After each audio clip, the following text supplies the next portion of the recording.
Assalamualaikum warahmatullahi wabarakatuh. Halo semuanya. Perkenalkan, saya Lupita Syandiani dengan nomor induk mahasiswa 10222036.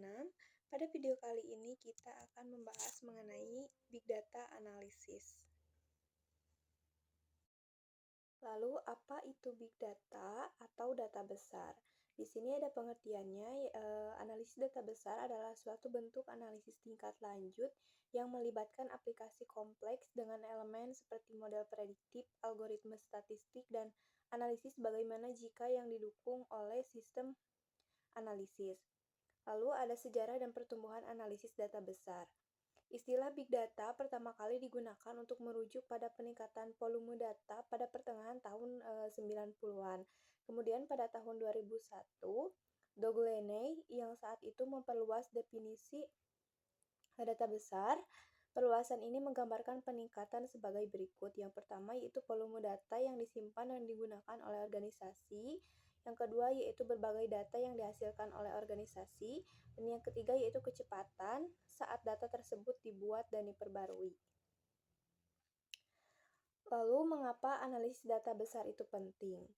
Organisasi dapat menggunakan sistem dan perangkat lunak analisis big data untuk membuat keputusan berdasarkan data yang dapat meningkatkan hasil terkait bisnis mereka.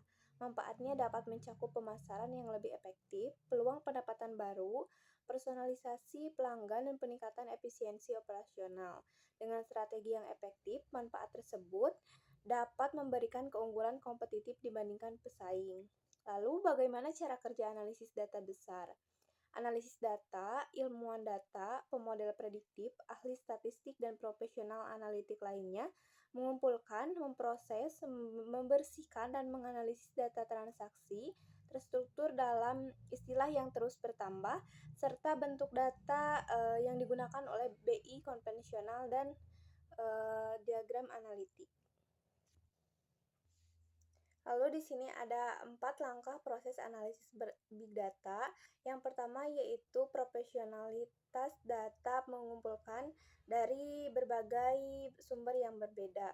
Kemudian langkah yang kedua, data disiapkan dan diproses. Langkah yang ketiga yaitu data dibersihkan untuk meningkatkan kualitasnya. Lalu langkah yang keempat yaitu data yang dikumpulkan, diproses, dan dianalisis menggunakan perangkat lunak analisis.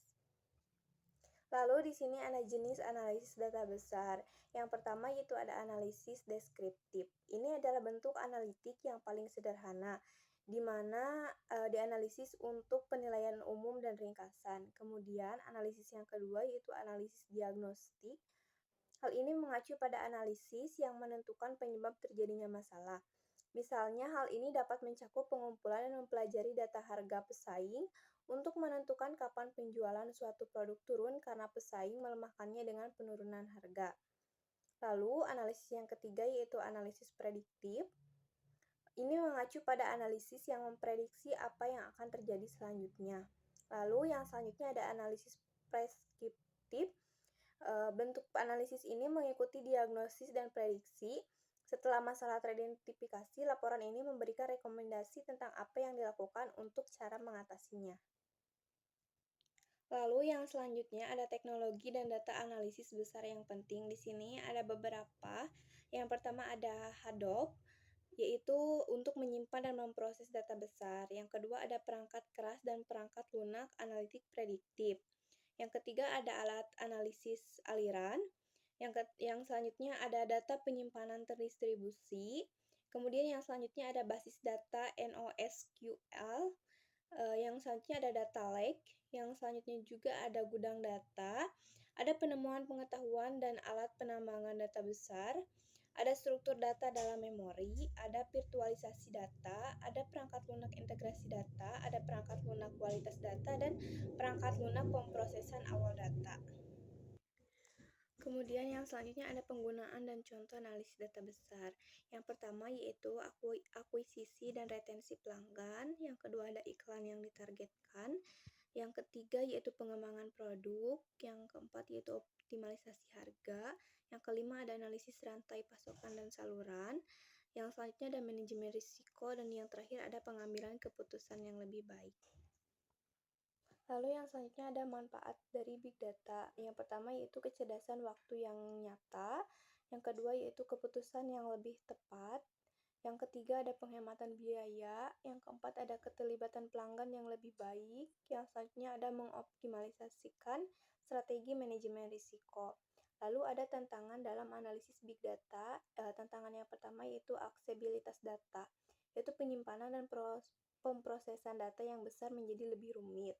Kemudian ada pemeliharaan kualitas data, yaitu manajemen kualitas data memerlukan banyak waktu, tenaga, dan sumber daya. Yang selanjutnya ada keamanan data. Kemudian yang selanjutnya ada memilih alat yang tepat, yaitu beragam alat dan platform analisis data memerlukan pemeliharaan yang tepat sesuai dengan kebutuhannya. Lalu yang terakhir ada kekurangan bakat. Mungkin cukup sekian yang dapat saya sampaikan, kurang lebihnya mohon maaf. Terima kasih. Wabillahi taufiq wal hidayah. Wassalamualaikum warahmatullahi wabarakatuh.